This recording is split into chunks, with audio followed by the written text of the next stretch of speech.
कल्याण पूर्व के विट्ठलवाड़ी खड़े गोलोली रोड पर चल रहे गैर कानूनी सत्यम बार और रेस्टोरेंट के खिलाफ डॉक्टर बाबा साहब अम्बेडकर राष्ट्रीय परिवर्तन पक्ष के पदाधिकारी हरीश इंगले ने सोमवार से ड प्रभाग कार्यालय के सामने बेमुद्दत भूख हड़ताल शुरू की है। इस मामले में मिली जानकारी के अनुसार विट्ठलवाड़ी स्टेशन के सामने खड़े गोलोली रोड पर सत्यम नाम का गैर कानूनी बियर बार और रेस्टोरेंट है, जिसके खिलाफ पिछले एक महीने से डॉक्टर बाबा साहब अम्बेडकर राष्ट्रीय परिवर्तन पक्ष के युवा उपाध्यक्ष हरीश अंकुश इंगले ने कल्याण डोंबिवली महानगर पालिका आयुक्त सहित पुलिस प्रशासन तथा ड प्रभाग क्षेत्र अधिकारी को अवैध बार पर तोड़क कार्रवाई करने की मांग की है और पत्रकबाजी की है, लेकिन ड प्रभाग अधिकारी उमेश यमगार कोई कार्रवाई नहीं कर रहे हैं। इस वजह से हताश होकर 14 जुलाई से ड प्रभाग कार्यालय के समक्ष हरीश इंगले और पार्टी के सर्वेसर्वा नरसिंह दत्तू गाय समुद्री साहब अपने कार्यकर्ताओं के साथ बेमुद्दत भूख हड़ताल पर बैठे हैं। इस मामले में हमारे संवाददाता ने हरीश इंगले से उसकी प्रतिक्रिया ली और राष्ट्रीय अध्यक्ष नरसिंह गाय समुद्री की भी प्रतिक्रिया ली, तो उन्होंने चेतावनी दी है कि यदि महानगर पालिका प्रशासन अवैध बार पर कार्रवाई नहीं करती है तो इससे भी अधिक तीव्र आंदोलन करने की चेतावनी दी है।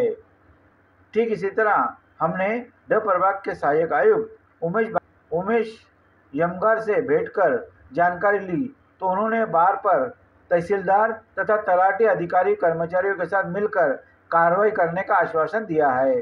आगे हमारे संवाददाता ने सत्यम बार के खिलाफ मालिक से संपर्क करना चाहा, लेकिन कोई भी हमें उपलब्ध नहीं हो पाया है। 2024 रोजी माननीय एकनाथरावजी शिंदे मुख्यमंत्री असताना ह्या बारवर कारवाई झाली आणि हे बार जमीन उद्ध्वस्त करण्यात आलं होतं सत्यम बार। त्या बार मालकांनी पुन्हा एकदा बार थाटामाटात गाढवाच्या लग्नाचं बांधलं आहे आणि यमगर साहेब वार्ड ऑफिसर उमेश यमगर यांचं म्हणणं आहे की जागा तहसीलची आहे। मला एकच प्रश्न विचारायचा आहे, जर 478च्या नोटीसांनी कारवाई झाली तर पुन्हा हे बार कसं काय बनलं आणि बनलं तर 4थ्या महिन्यात 2025ला तुम्ही नोटीस बजावली का तू तुझ्या खर्चाने बार पाडून घे, अन्यथा जो बारला तोडायचा खर्च येईल तो मी तुझ्याकडून वसूल करीन। अशा प्रकारे 52-53 कलमानुसार नगररचनेच्या त्याच्यावर फौजदारी गुन्हा दाखल करण्याचा प्रस्ताव मांडण्यात आला आणि त्याला पत्र देण्यात आलं बार मालकाला। मग पुन्हा त्या यमगार साहेबांना वार्ड ऑफिसरला सहाय्यक आयुक्त ड प्रभाग क्षेत्राच्या कोणी थांबवलं बार पाडायला। आज 7वा महिना चालू आहे। मी पत्र दिल्यानंतर ही कारवाईची मागणी नाही, मला ते टाळवाटाळवीचे उडवाउडीचे उत्तरं देतात।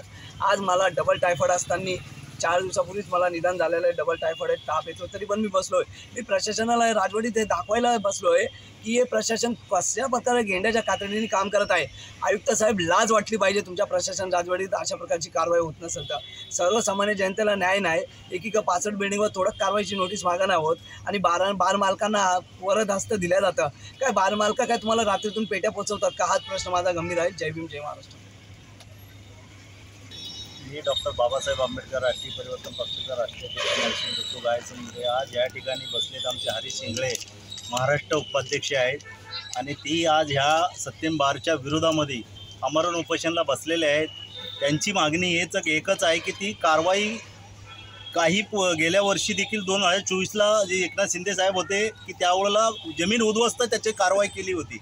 मग कुणाच्या सांगण्यानं, कुणाच्या म्हणण्यानं आणि कुणाच्या ह्याच्या विचारानं ती परत बार बांधण्यात आला आणि त्याला कमीत कमी खर्च 3.5 ते 4 करोड रुपये आतमध्ये डेकोरेशन खर्च अशा पद्धतीचा जागा जर तहसीलची आहे, महसूलची आहे, मग त्या ठिकाणी बांधकाम डबल झालं कसं आणि कुणाच्या आशीर्वादानं झालं?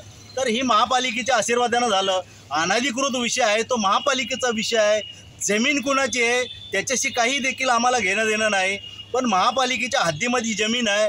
जर खाली झाली होती तर मग ती तात्काळ ताब्यात का घेण्यात आली नाही? कुठलंही गुरचरण असो, गावठण असो, ही असो, अनधिकृत जमीन जी बी कुठली असो, ती जमिनीवर परत बांधकाम करण्याचा आदेश त्यांना दिला कोणी? परमिशन दिली का?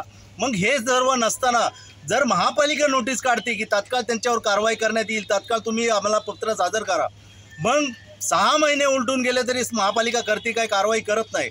याचा म्हणण्याचा उद्देश एकच आहे की महापालिकेचे जे अधिकारी आहेत, वार्ड अधिकारी, त्यांना त्यांचा मोबदला मिळालेला आहे, त्यामुळे पुढची कारवाई थांबलेली आहे, पुढे कारवाई होत नाही असं आम्हाला दिसून यामध्ये येतं आहे।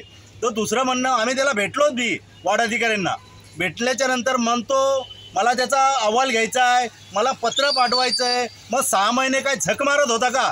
एवढे दिवस काय करत होता तू? पत्र अहवाल घेतला नाही, काय घेतला नाही, मग तू काय झोपला होता का?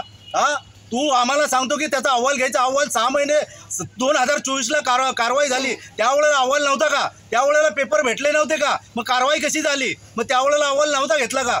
माझं एकच म्हणणं आहे, हे भ्रष्ट अधिकारी, ह्या अधिकाऱ्याला, वार्ड अधिकाऱ्याला तात्काळ निलंबित करावी, ही पद्धतीची माझी मागणी आहे. दुसरी माझी तात्काळ कारवाई करावी, अन्यथा याचं तीव्र आंदोलन होईल. आता सहम आणि सहनशक्तीनं बसलेलो आहे या ठिकाणी. पुढचा जो विषय होईल तीव्र होईल, याची सर्व सेवेची जबाबदारी शासन, प्रशासन आणि महानगरपालिकेची असेल. एवढंच बोलून माझे 2 शब्द संपवतो. जय भीम, जय बुद्ध, जय भारत, जय भीम.